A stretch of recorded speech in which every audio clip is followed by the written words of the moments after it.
a direct assault on Ukraine's sovereignty. We responded in turn quickly and decisively. Within less than a day, we'd announced the first tranche of sanctions with our allies and partners, including those in the European Union, the United Kingdom, Canada, Japan, and Australia. Our German allies, yesterday, took resolute action to ensure that the Nord Stream 2 pipeline, what had been a prized $11 billion investment on the part of the Russian Federation, is suspended indefinitely. And as you have just seen, President Biden today authorized sanctions on Nord Stream 2 AG and its corporate office holders. We have now taken complementary action using our own authorities to ensure that Nord Stream 2 is off the table, just as we said it would be. In lockstep with our allies, we are blocking from the global financial system two large banks that are connected to the Kremlin and Russian military, and Russian sovereign wealth can no longer trade on US or European financial markets. As you all know, we additionally sanctioned Russian elites, those elites who are in many ways complicit. This is the beginning of our response. If Putin escalates further, we will escalate further using additional sanctions and export controls, which we've yet to unveil, but are fully prepared to implement with allies and partners across the globe. The sequence of events that Secretary Blinken laid out at the UN Security Council last week appears to be proceeding exactly as he laid out. We've seen false flags. We've seen provocations. We've seen theatrically staged meetings at the Kremlin. We've seen cyber operations, and the list goes on. So where do we go from here? Moscow needs to demonstrate that it's serious about diplomacy. Russia's actions over the last 48 hours have, in fact, demonstrated the opposite. If Moscow's approach changes, we remain ready to engage. The United States and our allies and partners remain open to diplomacy. We are eager to engage to avert what would be a brutal and costly conflict. But as we have said, diplomacy cannot succeed unless Russia changes course. As we have said, we are prepared. We are prepared for any contingency going forward. Matt. Okay. Thanks. I have a question about the Houthi sanctions, but it's largely semantic, so I'll leave it till later. On Nord Stream 2, you guys have been saying for months, indeed for over a year since the waivers were first granted, that in fact this gave you additional leverage, withholding the sanctions did, and would serve as a deterrent. Clearly, it didn't.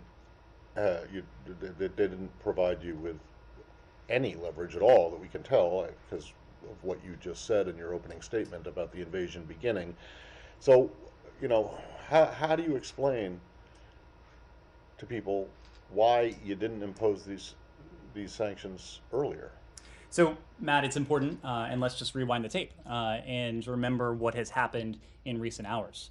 Yesterday, within a short time frame of the Russian invasion beginning, Germany took decisive, resolute action to take Nord Stream 2 off the table. Today, we followed with our own complementary authorities using the powers and capabilities that we have. We have always said, in the context of Nord Stream 2, in the context of the steps that we are taking with partners and allies around the world, that one of the most important tools we have in our arsenal is transatlantic unity.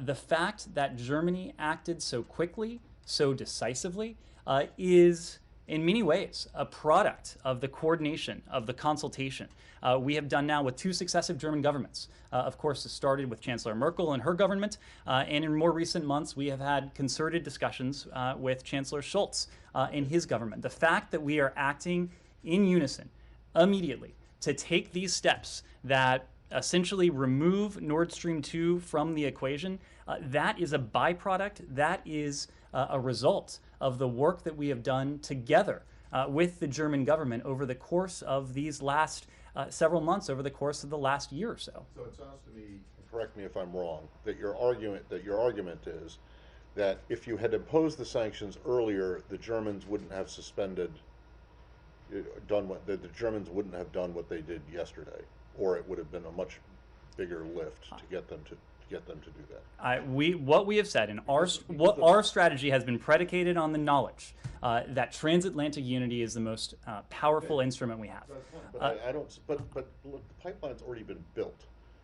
Okay. Now, whether it gets turned on or not, another question. Right. So you presumably you had more leverage, and I don't understand why you don't think that you would have had more leverage if these sanctions had been imposed before the pipeline was finished. So, Matt, you also raise a good point.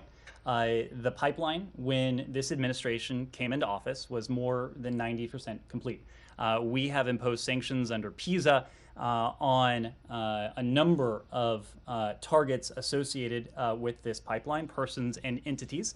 But the fact is that had we sanctioned Nord Stream 2 AG, had we sanctioned its corporate office holders, it is far from clear that that would have kept the pipeline from going into operation. What the Germans did yesterday was to ensure that the pipeline is no longer part of the equation. Right. So by acting together with the Germans, how we did, when we did, and the way in which we did, we have ensured that this is an $11 billion prize investment that is now a hunk of steel sitting at the bottom of the sea. All right, well, I don't think you can prove, and the converse can't be proven either, but you just don't know if imposing the sanctions earlier would have had more of a deterrent effect, or any deterrent well, effect. If we would have made it a sunk cost many months ago for the Russian Federation, I don't think that would have had much deterrent capability. Well, but it hasn't anyway, so I'll leave it there. Simon. Yeah, the Secretary obviously said yesterday he had cancelled his meeting with Foreign Minister Lavrov, but you guys remain open to diplomacy. So what exactly would you want to see from Russia in order to, reschedule that meeting, in order to resume some kind of diplomacy, diplomatic talks between you? And just an additional one, you've sort of, this is the last, or this is part of the first tranche of sanctions, the Nord Stream 2 sanctions that just came out. Is that the end of the first tranche, or is there more coming in that? And can you say whether more sanctions actions will be taken if Russia, doesn't escalate further from where it is now? Well, the question you ask is what we would like to see. Let me start by answering that question by letting you know what we no longer will engage in, and that is the pretense of diplomacy. You heard the Secretary use that phrase yesterday, and that is what we have seen. This is, and has been, in some ways, diplomatic kabuki theater on the part of the Russians, making statements that they are committed to a diplomatic path while their actions suggest exactly the opposite. That is not an environment in which diplomacy can achieve the results that it needs to achieve. Our goal here, even as the Russian invasion of Ukraine is beginning, is to avert the worst case scenario that we have warned about for some time now. And we have gone into great detail in terms of what that could look like. Electronic warfare, a fuller scale invasion, an attack on major urban centers, including Kyiv, a city of 2.9 million people, horrific human rights abuses, atrocities, potential war crimes. These are all things that, even as the invasion is beginning, we are going to do everything that we reasonably can to prevent from happening. And so that's why, together with our allies and partners, we absolutely remain open to diplomacy, but only if Moscow is serious. We are not going to engage in this pretense with them, during which they draw out the process, suggest one thing, do another, ready their preparations, move their forces closer to the border, develop and refine their plans as they give the world a head fake that they are actually committed to the diplomatic path. Now, there are a number of ways that Moscow could indicate that it is serious. It essentially boils down to de-escalation. That would be the most concrete, the clearest indication that diplomacy has the potential to bear fruit, that diplomacy has the potential to save lives. That is the kind of diplomacy we are interested in. That is also not the kind of diplomacy that we have seen any indication as of yet that Moscow is interested in. Vivian. Can you comment on the reports that the U.S. informed the Ukrainian government that an attack could happen as soon as tonight, and that Kharkiv is possibly in the line of attack, that it could be directly that the Russian troops could roll over the border and attack Kharkiv tonight? What I'll say about those reports is they are entirely consistent with what we have been saying for some time now, that Russia has amassed forces along Ukraine's borders, in Belarus, positioned the assets, the heavy weaponry, the soldiers, the service members it would need to undertake an invasion of Ukraine at a moment's notice. That has been true for some time now. So for several days now, we have said the invasion is potentially imminent, meaning it could start today, it could start tomorrow, it could start next week. What we haven't seen is, and this goes back to Simon's question, is any indication that the Russians are backing away from this. We have not seen any data points that alleviate the grave concern, the profound concern that we've been expressing for some time now. So the invasion remains potentially imminent. And Moscow is poised to do precisely the kinds of things that you just outlined. Can I just follow up really quickly also on something Simon said, that you and Simon discussed? With this notion of diplomacy still on the table, and now you're saying that it's possible that, Donbass is obviously being attacked, if not actually, then rhetorically, that the Russians are now, acknowledging or recognizing their autonomy and sovereignty. So how can you then justify discussions about diplomacy when this is underway? I mean, you keep on saying that the Russians have to show that they're serious, they have to de-escalate, but could they pause things right now and possibly engage in talks with the U.S., or do significant sort of scale back have to happen? Do we have to see troops falling back before that's discussed? Is Donbass being regarded differently from the rest of the country? So you heard from our colleagues at the White House and others here over the course of the day yesterday, including the Secretary, that the invasion is beginning. And when we spoke about the beginning of the invasion, we talked about several developments over the course of that 24-hour period. Vladimir Putin's recognition of the so-called DNR and LNR, the order that he conveyed to the Ministry of Defense to deploy forces into the Donbass, the authorization that he sought to send Russian service members into service extraterritorially, the rhetorical assault, essentially, that we saw President Putin deliver against Ukraine, denying Ukraine its sovereignty and essentially its right to exist. Those are what we've seen, those are what we've heard. But as I just mentioned, there are some things, many things in fact, that Russia is poised to do at a moment's notice that we have not yet seen.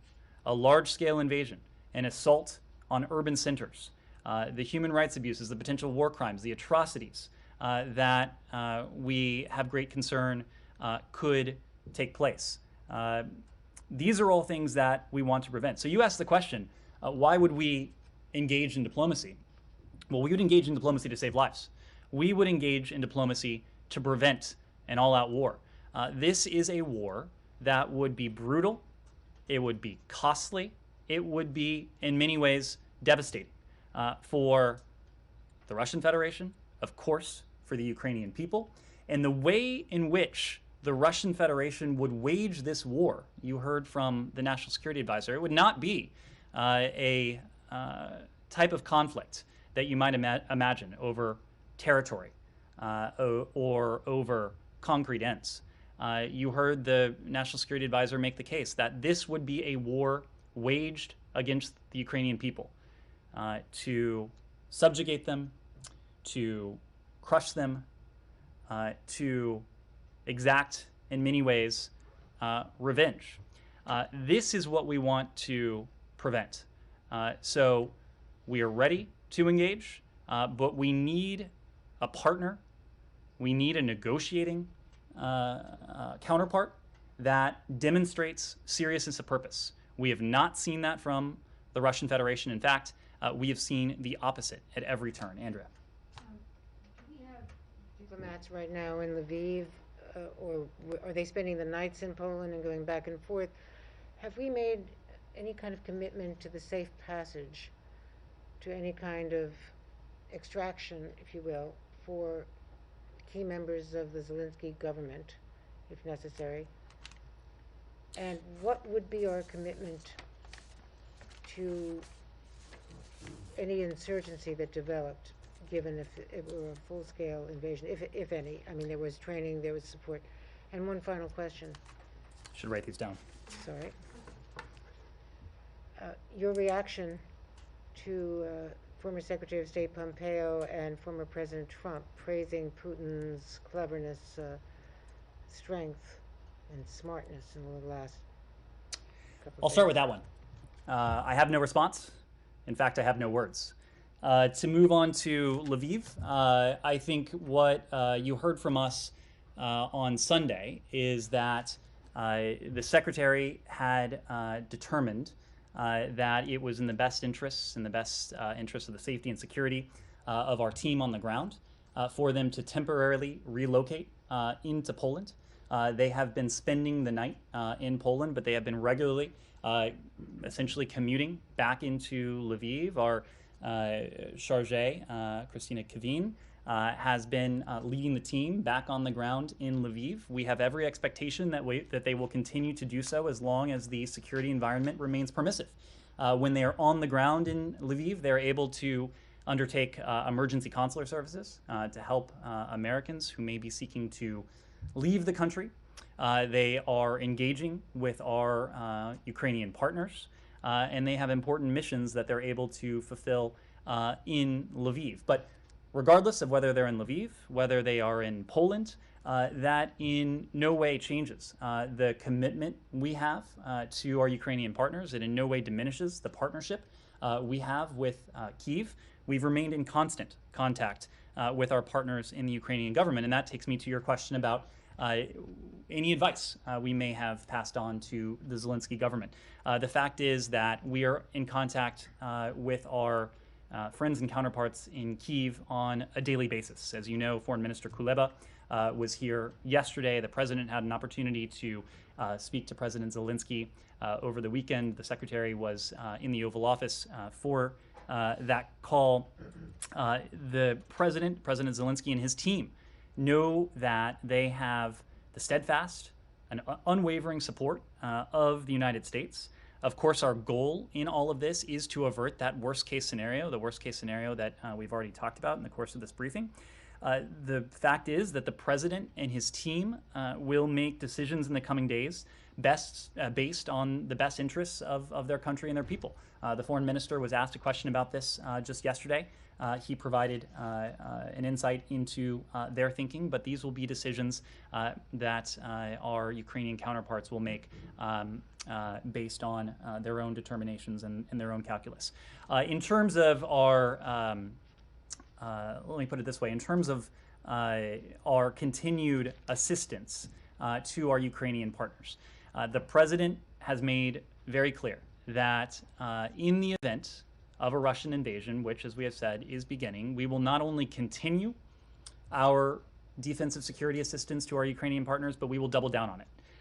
So on top of the unprecedented level of defensive security assistance that we provided to our Ukrainian partners over the last year, $650 million, including a $200 million drawdown that the president signed in December, deliveries of which continue to flow into Kyiv.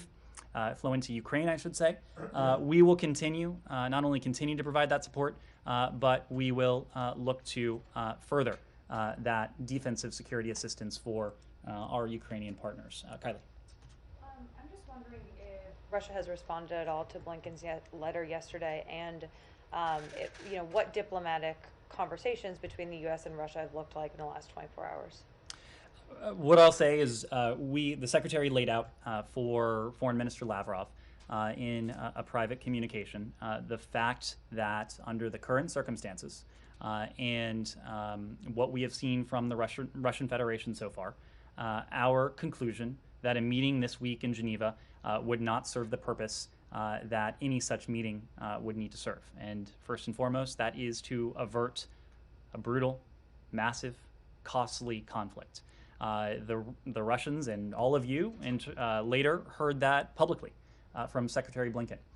The Russians know precisely our position. They know through private communications and through our own public messaging that we stand ready to engage diplomatically if they are willing to do so in good faith. And if they are willing to change their posture, we will be ready, willing and able to engage them on this. And did the Secretary detail what in good faith would look like in this letter, or was it broad descriptions like you just gave? We are not going to be prescriptive in terms of what de-escalation might look like, what good faith might look like. We have been very clear because all of you know, presumably our counterparts in the Russian Federation know, what steps might look like if they were interested in signaling de-escalation. We have not seen any of those steps. And again, we have seen steps that actually move in the opposite direction. And then just last question. Can or will the U.S. keep open our embassy in Moscow if there's a full-scale invasion into Ukraine? We believe in times of conflict, in times of crisis, that the ability to communicate is in some ways even more imperative. Now, long before the massive Russian military buildup started along Ukraine's borders in Belarus, of course, our team on the ground in Moscow and throughout Russia, they were in a very difficult operating environment. A very difficult operating environment because of the restrictions that the Russian Federation had imposed on them. It will be our goal to be in a position to maintain diplomatic communication, the ability to convey clearly any messages that we need to send to the Russian Federation. Embassies are an important tool in that, but we have also seen the Russian Federation, even in recent days, escalate on an unprovoked and needless basis the bilateral challenges in terms of our own diplomatic staffing in Moscow and our ability to operate an embassy on the ground. But again, we believe communication, we believe the ability to pass messages is even more important in times of great crisis. On Nord Stream, are you working with the Germans to find alternative sources of energy for them? I mean, it seems like the pipeline is not going to go full, operate or going to go operational anytime soon. So, are you working with them, with the Qataris or any other potential suppliers, perhaps in Algeria and so on, and about the means to get it there? Now, I have a quick question on the diplomacy. Sure. Let me start with your question on the energy. And of course, this was something that President Biden discussed yesterday.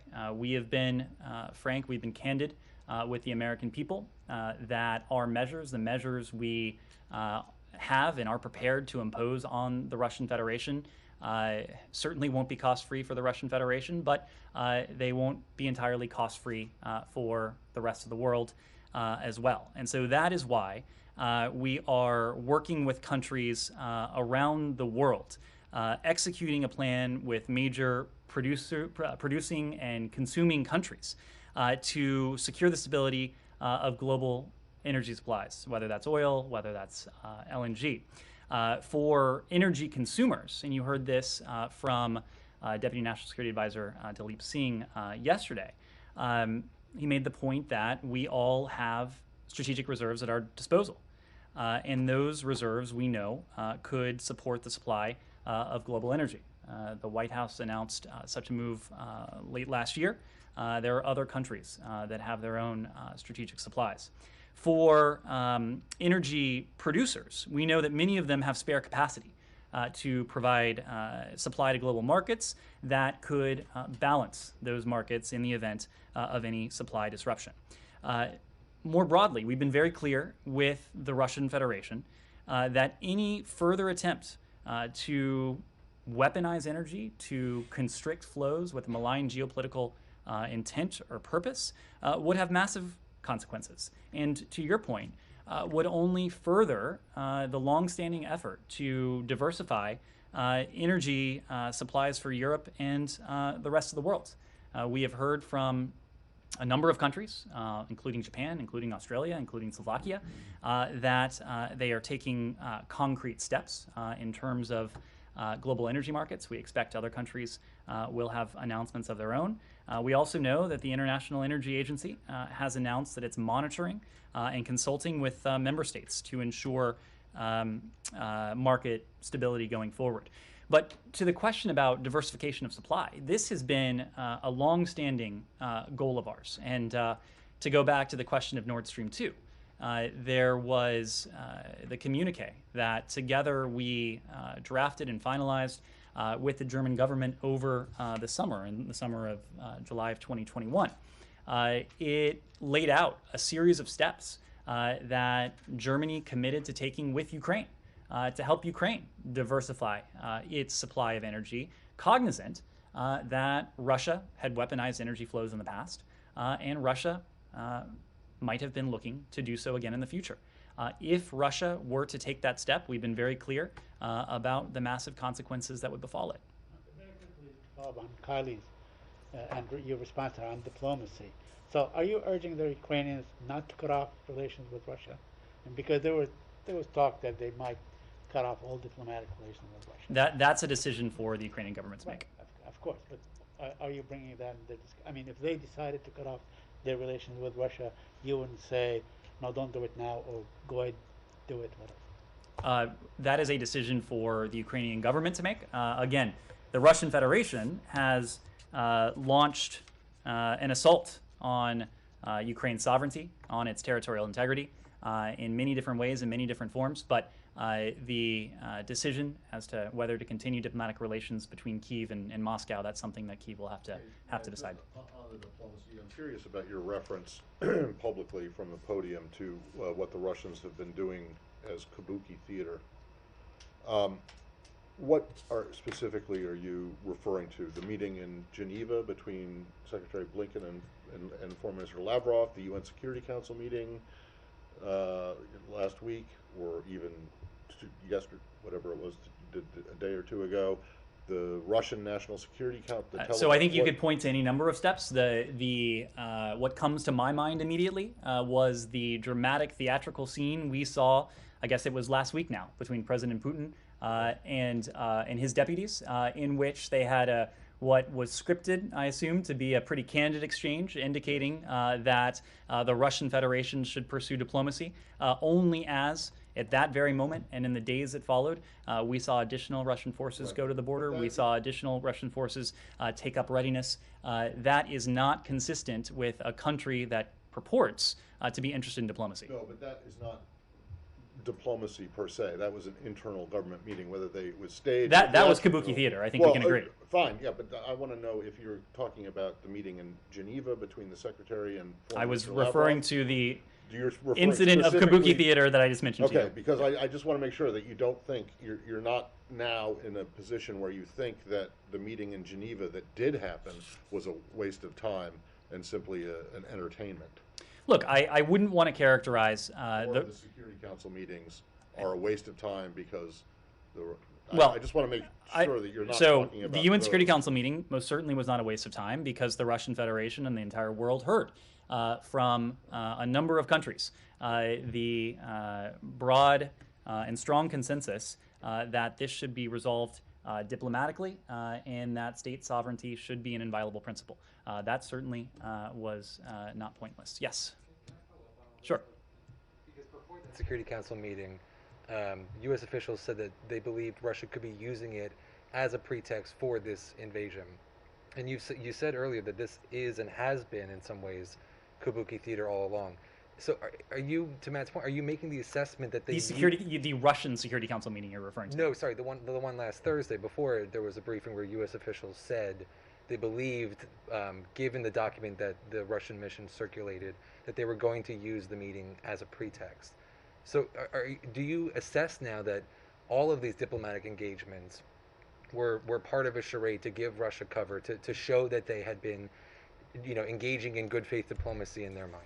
I wouldn't want to make a sweeping categorical judgment like that. What I will say is that if you take a step back, we have not seen any indication that Russia's stated commitment to the diplomatic path had bore any resemblance to its actions, or that its actions reflected any commitment to stated commitment to the diplomatic path. That is not to say that there is not value in these sessions, and I think the UN Security Council session that you all saw last Thursday was extraordinarily valuable. It was valuable for even for the Russian Federation, and if any of those messages got to the Russian people, they would have heard a strong message of resolve and consensus and unanimity from the rest of the world that the steps that Putin was taking, the plans that he may well still have in mind, that is not something that the rest of the world is prepared to countenance. But the meetings in Geneva, the non-papers back and forth, that you don't think that all was a charade by the Russian government? I am not prepared to use such wholesale language. Now, have we been able to deter and to prevent the worst case scenario? That's still an unresolved question. What is not unresolved is that we have seen continued signs that the Russian Federation is moving forward with the plans that we have been warning about for weeks. Can I just another follow-up? Especially the Japanese, who invented it. No, They pay to go see it. So no offense intended. Yes. Can I Yes. just another follow-up? Yesterday, Foreign Minister Kuleba said that their plan A, obviously, is to use diplomacy to deter Russia. Plan B is to defend every inch of Ukrainian territory. You previously praised their restraint. Do you agree with their plan B? Do you think they have a right to self-defense? And if Russia moves past the current areas that the separatists control in the Donbass, do the Ukrainians have a right to respond? Of course, the Ukrainians have a right to self-defense. Yes. So I feel like there have been a lot of mixed signals coming from the PRC in terms of its stance on the Ukraine situation. At times they've talked about the importance of state sovereignty. At other times they've railed against NATO expansion. Has the State Department been in communication with PRC interlocutors seeking clarity on their position? And have you laid out any ways in which these ongoing signals might undercut U.S.-China ties? And on a related note, you've kind of hinted before that if the PRC were to seek to undermine the impact of U.S. sanctions on Russia, then the U.S. would have countermeasures. Have those discussions continued with PRC interlocutors? Well, as you know, Secretary Blinken had an opportunity to speak to his counterpart, Foreign Minister Wang, just the other night. And one of the two primary topics they discussed was Russia's the crisis that Russia has needlessly precipitated with Ukraine and with the rest of the world. Secretary Blinken, and we issued a readout, the PRC also issued their own readout, but you saw in our readout that the Secretary made very clear where we stand in terms of our unwavering support for Ukraine's territorial integrity and its sovereignty. And I think especially that last point, sovereignty, should be an element that the PRC understands quite well. We often in statecraft hear the PRC cite this principle of sovereignty, which in any number of instances they have claimed should be inviolable, should be sacrosanct, should be one of the foundational rules that countries abide by and respect. So you'll have to ask the PRC how they marry that long-standing position with anything less than an effort to use the considerable influence and sway they have with the Russian Federation to urge Vladimir Putin to back down, to de-escalate. Whether they are doing that, you'll have to ask them. But we did see in the readout that our PRC counterparts are also calling for the situation to be resolved diplomatically and to be resolved peacefully. Now, whether Putin heeds that call, I think that is not something we yet know. What about relaying the potential impact on U.S.-China relations? Look, in terms of our bilateral relationship with In terms of China's support for Russia and its railing against NATO expansion and the potential, tacit endorsement that provides, what's the impact of that on U.S.-China relations? Well, we believe, and we've made this point not only about the PRC, but every responsible country in the world has, in our estimation, an obligation to use any influence it has with the Russian Federation to urge, to incentivize, to advocate for Vladimir Putin to back down, for the Russian Federation to de-escalate. Again, you will have to ask the PRC whether they have used their own considerable influence with the Russian Federation to that end. Of course, we've all read the 5,000-word joint communique, and we can glean our own conclusions from that. I think what gives us concern is that from that manifesto and from what we've seen not only in recent days, weeks, and months, but in recent years, is this growing partnership between Russia and the PRC. And I say it's concerning because we talk about a rules-based international order, a rules-based international order that has been at the crux of 7+ decades of unprecedented levels of stability, of security, of prosperity the world over, whether that's in Europe or the Indo-Pacific and places in between. It is true, we think, that Russia and the PRC also want a world order. This is a vision that they appear to be developing together, if you read that communique. But this is an order that is and would be profoundly illiberal, an order that stands in contrast to the system that countries around the world, including, by the way, Russia and in some ways the PRC, have built over the last 7 decades. It is an order that is in many ways destructive rather than additive. So that is, as we see this relationship develop, and we've seen something that gives us great concern. And of course, in recent days, we've seen Russia reach out to its autocratic counterparts in other corners of the globe. This gets back to one of the core points that the president has been making since before he assumed high office. And that is increasingly, we are seeing the world divided between democracy and autocracy. It is and has been a charge of this president and this administration's foreign policy to act to unite our democratic colleagues around the world, to act in unison, to galvanize collective action. And I think whether the challenge has been what Russia is doing, whether the challenge has been what the PRC is doing, what we are seeing from state and non-state actors around the world, you've seen us succeed in that. But it will continue to be an animating principle as we continue to see the forces of autocracy, the forces of authoritarianism, the forces of illiberalism continue to work together and attempt to combine forces. But the other point, even as they try to do that, we are confident. We are confident in our own abilities. We are confident in our abilities as an international community. And whether that's the West, whether that's a community of democracies, whether it is our system of alliances and partnerships that span the globe. And we're confident for a number of reasons.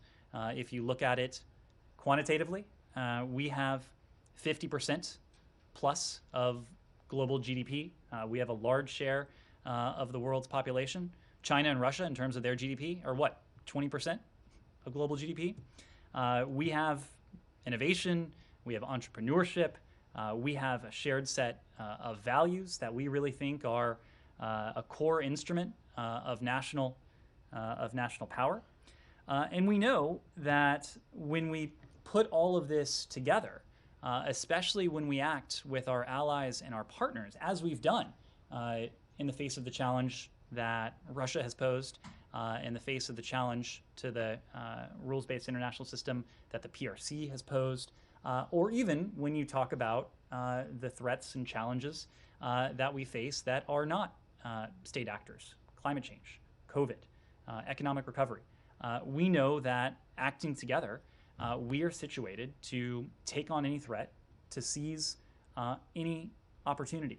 And that's really been the driving force of our foreign policy. It's why Secretary Blinken spent so much time of his first year in office repairing, revitalizing, in some ways reimagining the system of alliances and partnerships. And you are seeing the dividends of that now play out, even in recent hours. Well, first of all, can you guess how long that answer was? How many I minutes that was? I'm sure you will tell me. I can't because my otter seems to have like frozen here. I hope you pay for the premium version. But if you're boasting about how reinventing it and you're seeing the fruits of all that labor now, you're talking about the united reaction, the united response of the international community. Russia. Okay, yeah. Can I purely? It's unrelated to Ukraine, but it is China.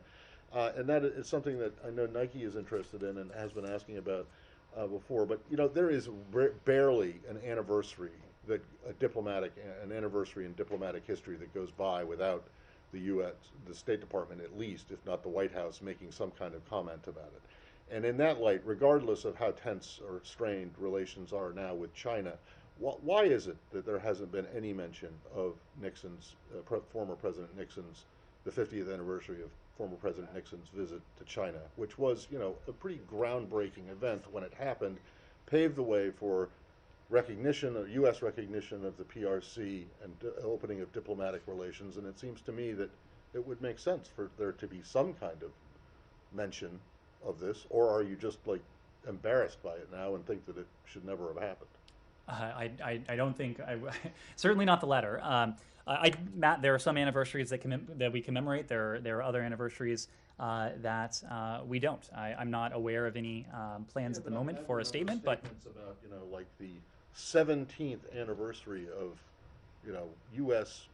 Iceland relations or something. Not to demean Iceland, but I mean these kinds of things get attention, and this one, which was a pretty big deal, a BFD as the president might say, at the time and since, just seems to be being ignored. I don't know that we're ignoring it. I'm not sure that I would equate not putting out a formal statement with ignoring it. Nike. Thank you, Matt, for asking the question. One of my questions is on Pakistan. Can I ask about Pakistan Prime Minister Khan's visit to Russia? Mm-hmm. Does the State Department have an assessment of his visit at this timing?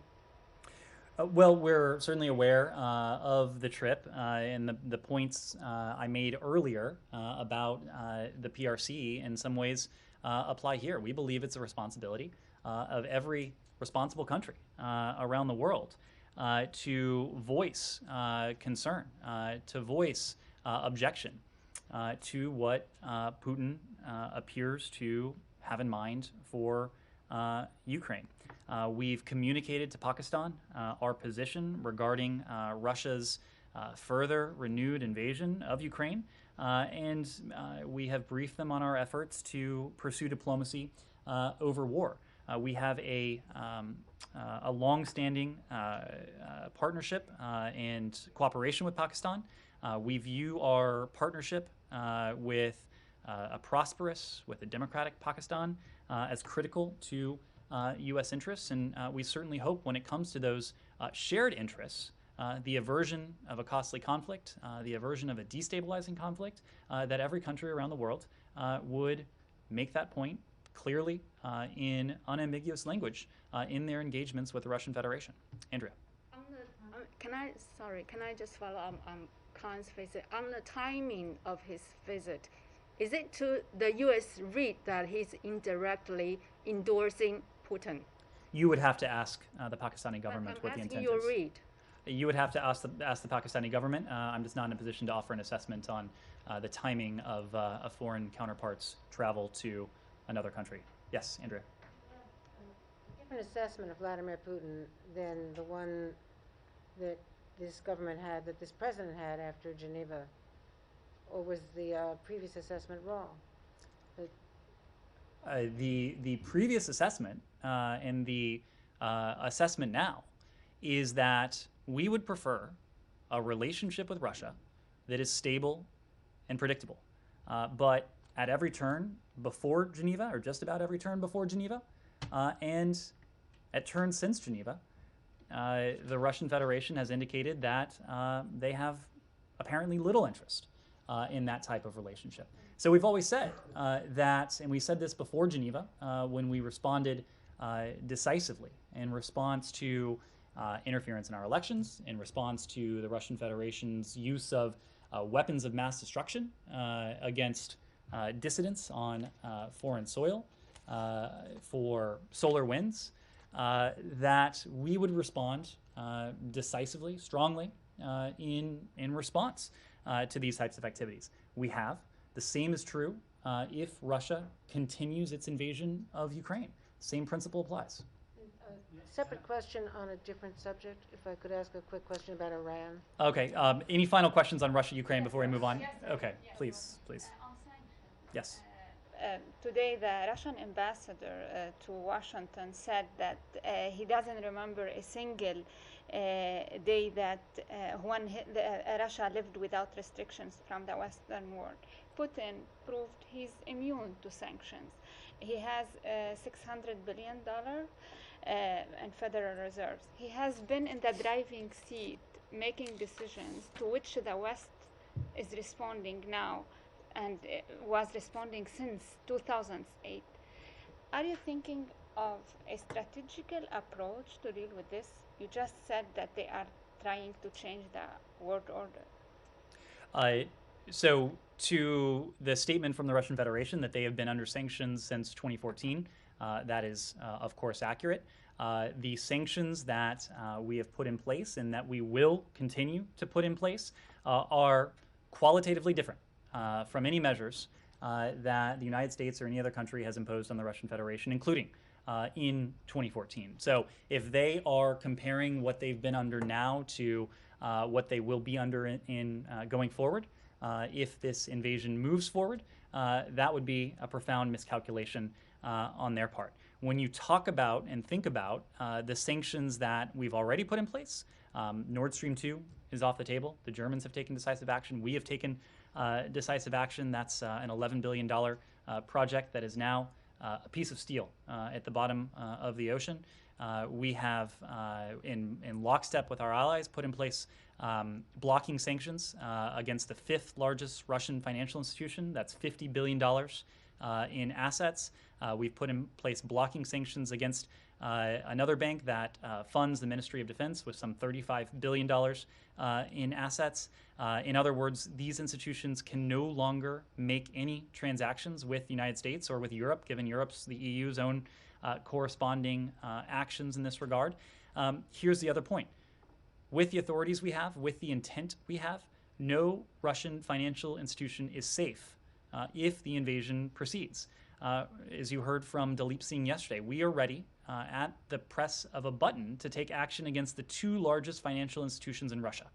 Together, these are institutions that hold $750 billion in assets, $750 billion in assets, half of the total Russian banking system. There are other measures and moves we have in store and that are ready if Russia continues with this invasion, including export controls, targeted sanctions against oligarchs and elites, and other measures. So the Russians can depict these moves however they would like. I think it is noteworthy what we heard from our Ukrainian partners yesterday. You heard from Foreign Minister Kuleba as he was standing right next to Secretary Blinken here at the department. He said that, quote, "We do appreciate the sanctions which were announced today. They target Russia. They're very specific. They are painful." Please. Please go ahead. Yeah, Joel. Thanks, Ned. I arrived with a couple questions of my own and have a couple follow-ups for this interesting conversation from what you told my colleagues. First, do you think that China, given their desire for the world order that you just described, regards Russia's invasion of Ukraine as a step towards bringing that about? It is certainly not a step in the direction of the principle that the PRC claims to prize, and that is state sovereignty. I think everyone in this room is familiar with the position the PRC has taken in response to Russia's aggression in Ukraine since 2014. I wouldn't want to characterize that, but it suggests a level of deep unease. Again, I would refer you to the PRC for any comment they might have on what Putin has in store. But if we are to judge the PRC based on what they have said consistently on the world stage in any number of fora, a direct assault on the sovereignty, on the territorial integrity of another state, that would not be consistent with what we've heard. Yeah, I was just trying to clarify because I thought I heard you say they've combined forces somehow. It was a reference to the burgeoning partnership that we've seen between these two countries over the course of many years now. Okay, on Ukraine's Plan B, fighting for every inch, Senator Risch, who is of course ranking on foreign relations and on intelligence, or a senior member of the Intelligence Committee, has said that Russia could sweep across Ukraine pretty quickly. Their first day would be their best day. They'd immediately face resistance movements. So I wonder, would the United States, as a member of NATO, either encourage or object to other NATO members offering this Ukrainian resistance cross-border safe haven? Countries are going to make their own sovereign decisions. We have, in recent weeks, as you know, worked with a number of our NATO allies to authorize them to provide U.S. origin equipment to our Ukrainian partners. This is defensive security equipment with an understanding that our Ukrainian partners need supplies, need material to defend themselves. The United States has provided them with this. We have a number of our NATO allies have done the same. But when it comes to decision that NATO allies or other countries in Europe might make along those lines, I need to refer you there. And that, I guess I wonder, do you see any lessons from Afghanistan for the kind of risk where of course, when the Taliban could retire across the border to a place where they couldn't be attacked, then that was difficult for a modern military to defeat? I would hesitate to make battlefield comparisons between two very different countries. Finally, what I hope are truly a couple quick ones. Those Nord Stream 2 sanctions, are those permanent, or do you think that the permanent punishment for this is that's gone, or do you regard that as something that could be lifted again later in exchange for de-escalation? And can we also get an answer to Foreign Minister Kuleba's request for a Lend-Lease program? Do you expect that to proceed? The fact is that sanctions are a means to an end. There is no sanction in any responsible sanctions program around the world that is permanent. And that is precisely because we don't sanction countries just with the goal of enacting sanctions. This is not a policy to be purely punitive. This is a policy to change behavior.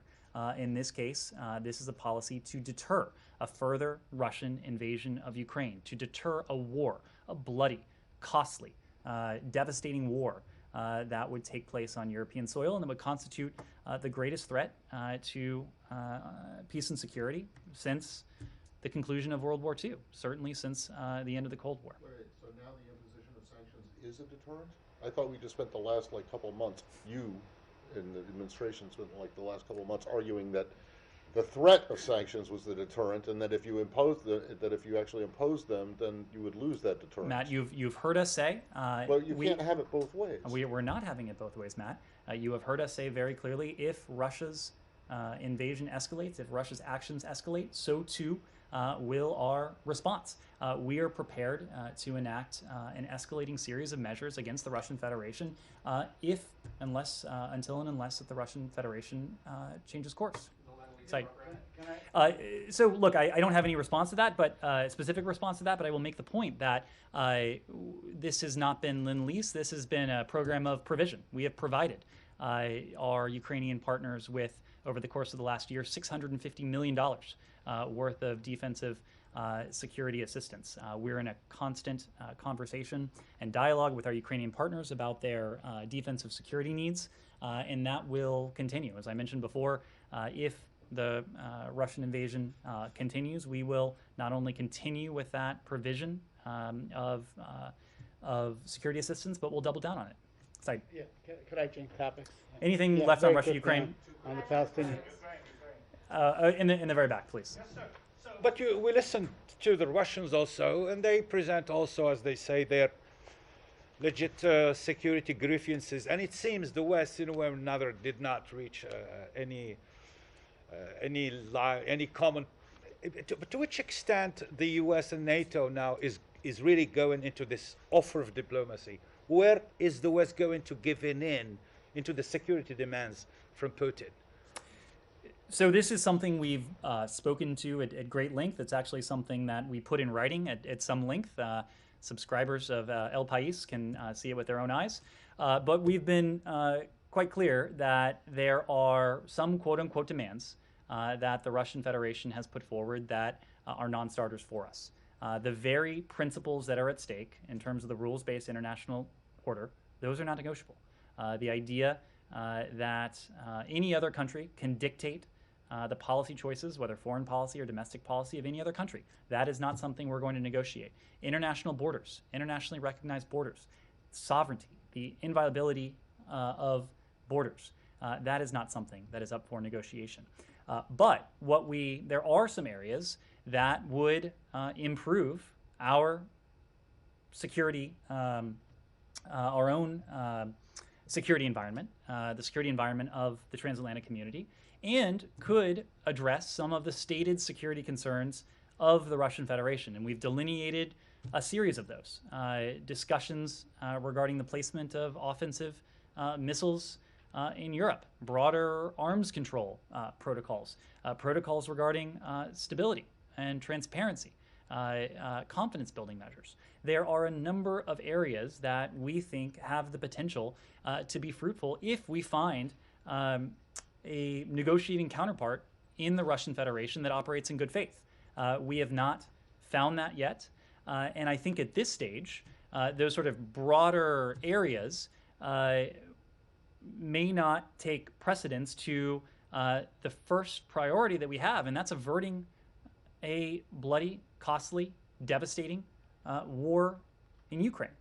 So I think our diplomacy going forward, at least for the foreseeable future, if, again, we find a counterpart in Moscow that is willing to sit down in good faith to discuss these issues in good faith, we are going to be very focused on saving lives, on preventing a war, on seeing to it that the plans Putin has set in motion over the course of many months now do not go forward.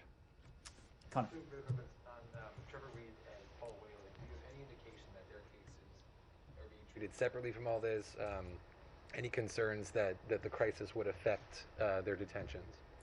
We always treat the cases of U.S. hostages separate and apart from geopolitical issues and geopolitical dynamics. It remains an absolute priority for us to see the release of Paul Whelan and Trevor Reed, both of whom have been held unjustly, traveled to Russia as tourists, have been imprisoned on false charges that entire time. So it's a priority of ours. You do, but do you have any concern that the Russian government would not? Again, human beings should not be held as pawns in terms of state-to-state relations. It is our priority to see them released, to do everything we can to achieve their release as quickly as we can. And then secondly, do you have any new estimate of the number of Americans that would be in Ukraine at this moment in time? So as we've told you, late last year, October of last year, it was our assessment at the time that there were some 6,600 Americans who were resident in Ukraine. Now, that time frame is important because the very month, October 2021, that this assessment was last updated was the very month that we started urging Americans not to travel to Ukraine.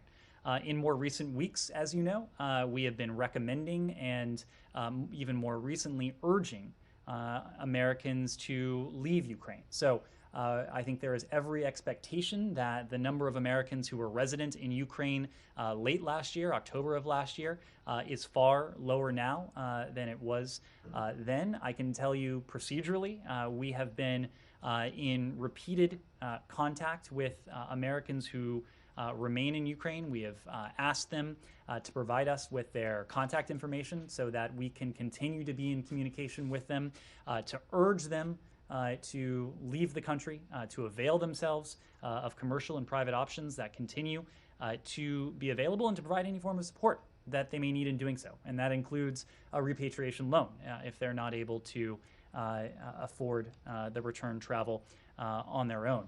In addition, we have provided specific guidance on overland crossings that Americans can take, providing specific recommendations about border crossings. We have been engaged in diplomacy with our Polish allies to see to it that Americans need not have any sort of advanced authorization to travel across the border. We've even established a welcome center across the Polish border to assist Americans should they need any assistance, whether it's a passport application, whether it's any other form of consular assistance. Yes. They're Americans who are unjustly detained. I haven't heard that formulation before, but maybe I've missed it. They are Americans who were held unjustly against their will. I know, but do you regard them as hostages? We'll get back to you if there's a on that. Yes. Latin America, the fact that Putin is looking for new partners in Latin America, for example, Argentina, Brazil. What's the position of the State Department? And do you think this is a way to increase the pressure on the United States? Talking about the close relationship of United States with Latin America. Well, it goes back to what we were discussing before, and this is the fact that what we are seeing is autocracies around the world band together. And we've seen, in some ways, Russia at the vanguard of this activity. When it comes to their motives or intentions, that's not something I would want to speak to from here. I would refer you to Moscow to speak to their own foreign policy decisions. But we have certainly seen Moscow reach out to some of the most repressive, autocratic, undemocratic governments in this hemisphere. That includes Nicaragua. That includes Cuba. That includes Venezuela. Yes, Said. I want to move to the Palestinian issue, and I have a quick one on Iran. On the Palestinian issue,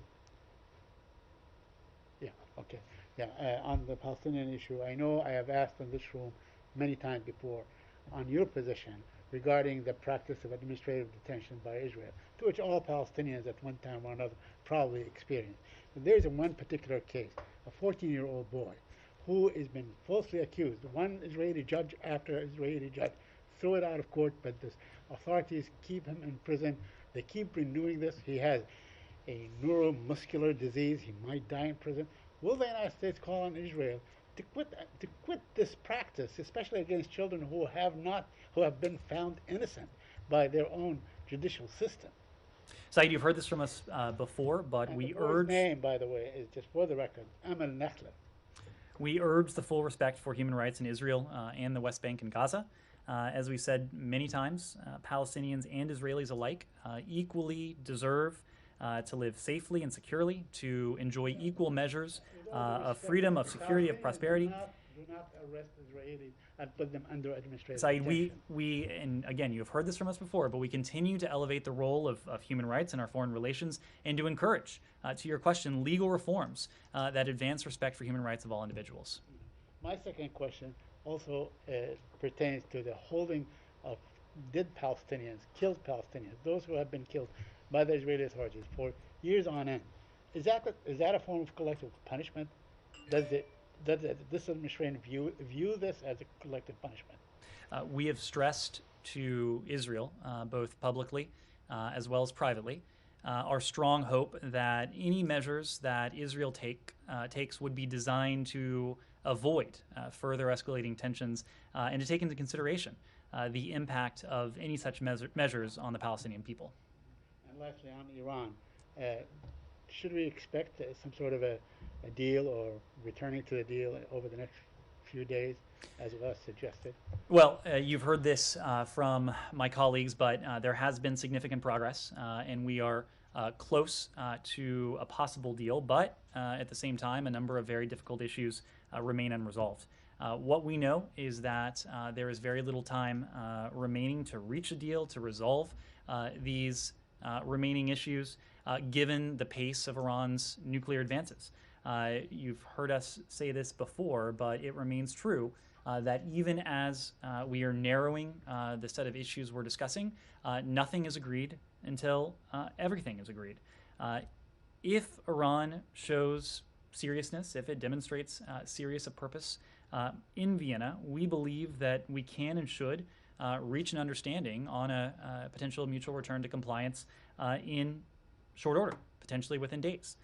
But anything much beyond that, if this were to drag on any longer than that, would put the possibility of return to the deal at grave and profound risk. Andrew. Any more specific in characterizing the remaining issues, whether they involve, equipment, centrifuges, compliance, verification, broad categories, Ned? I really can't, and that is primarily because we are at this decisive stage where it is incumbent on the Iranians and all parties to do everything we can to narrow those differences. We're going to be a little bit more circumspect at this especially sensitive period. But again, if the Iranians demonstrate seriousness of purpose, we believe that we can achieve an understanding in relatively short order. Is there anything more on travel? On travel. By the Secretary. Oh, by the Secretary? We do not have any travel to announce or to preview at this time. The Secretary has been working the phones. He's been on with Joseph Borrell of the EU today. He spoke to his British counterpart, Elizabeth Truss, earlier today as well. And I expect you will see him continue to engage with his counterparts around the world. Yes? We saw the designations today, and in the statement you said they are intensifying the humanitarian crisis. When you removed them last year from the terrorist organization list, you said you did that for humanitarian purposes. Is the State Department, my first question, is the State Department objecting designating them as a terrorist organization? So as you know, there's a review underway regarding that very question, so I'm not in a position to speak to it in any great detail. What I can say is that we have a number of tools at our disposal, including the tools we use today in mounting sanctions and designations against these Houthi-affiliated individuals and entities that can hold the Houthis accountable for their reprehensible behavior. We are committed to doing so. We will continue to do so.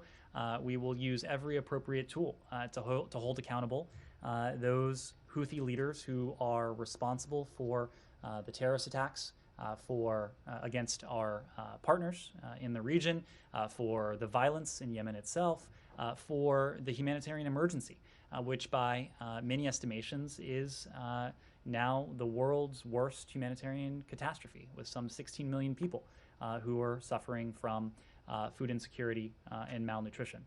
So we are committed to doing everything we can to bring this conflict to an end, knowing that only through a diplomatic resolution will we be able to, on a sustainable basis, calm the violence, ease the humanitarian suffering of the Yemeni people, and mitigate the threat that the United States and our partners face from the Houthis, including in the context of these attacks. Iran, do we expect anything regarding the detainees ahead of the deal? Again, this is an issue that is of the utmost importance to the United States. At every single opportunity, we make the release of Americans, of other third country nationals, a priority of ours. We have been clear that the nuclear negotiations in Vienna and our efforts to see our unjustly detained citizens released, these operate on separate tracks precisely because a potential return to the JCPOA has always at best been an uncertain proposition, and we want the release of our citizens to be a certain proposition. So we have not explicitly tied our Americans, tied these individuals, these detainees, to progress in the nuclear talks. But as Rob Malley has made clear, it is certainly, it colors our engagement in Vienna and elsewhere, knowing that this is a government that is unjustly detaining Americans and other third country nationals. So in every other context we're doing this, but certainly in the case of Iran, we're making every effort to see our Americans, to see other third country nationals released just as quickly as possible. So back on Yemen and the Houthis, and I realize that a lot of people probably think this is just a semantic thing, so I'll keep it short, but these designations were made under an executive order that is a counterterrorism executive order. And you, in the Secretary's statement and the Treasury statement, it refers to the Houthis committing terrorist acts, but it doesn't identify them as terrorists. And the EO, they're being designated under a counterterrorism EO simply because of their affiliation with the IRGC Quds Force, which is a designated foreign terrorist organization.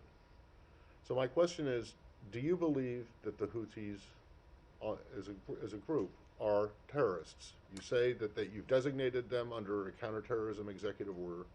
You accuse them of launching terrorist attacks, but you won't call them terrorists. Matt, why not? So this is a question that's based on semantics, but we've been very clear that the Houthis have launched reprehensible terrorist attacks against our partners in the region.